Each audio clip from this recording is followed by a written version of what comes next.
ഭരണപരമായ പ്രതിസന്ധി കേരളത്തിലുണ്ട് എന്ന് ഞാൻ കരുതുന്നില്ല. കാരണം ഒരു കെയർ ടേക്കർ ഗവൺമെന്റ് ഇപ്പോൾ നിലവിലുണ്ട്. നമുക്കെല്ലാവർക്കും അറിയാം, മുൻകാലങ്ങളിലും തെരഞ്ഞെടുപ്പ് നടന്നതിന് ശേഷം ഒരു ഗവൺമെന്റ് സത്യപ്രതിജ്ഞ ചൊല്ലി അധികാരമേൽക്കുന്നതിന് കാലതാമസം നേരത്തെ ഉണ്ടായിട്ടുണ്ട്. അത് ഭരണപരമായ പ്രതിസന്ധി എന്ന് വ്യാഖ്യാനിക്കുന്നത് ഒരു തരത്തിലും യോജിക്കാൻ കഴിയുന്നതല്ല.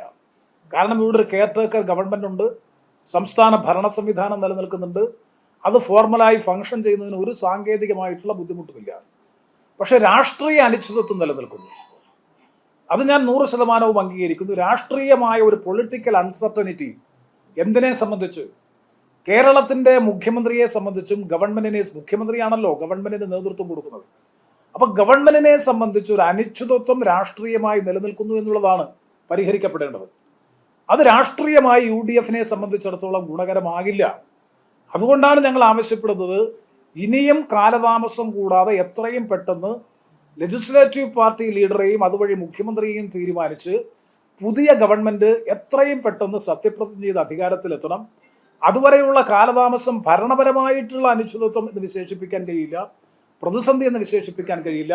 രാഷ്ട്രീയമായ അനിശ്ചിതത്വത്തിന് വിരാമം ഇട്ടുകൊണ്ടുള്ള ഒരു തീരുമാനം, നയപരമായ തീരുമാനം, അത് എടുക്കേണ്ടത് കോൺഗ്രസ് ഹൈക്കമാൻഡാണ്. ആ ഹൈക്കമാൻഡിന്റെ തീരുമാനം എത്രയും പെട്ടെന്ന് ഉണ്ടാകണമെന്നുള്ള അഭ്യർത്ഥനയാണ് RSP മുന്നോട്ട് വെക്കുന്നത്.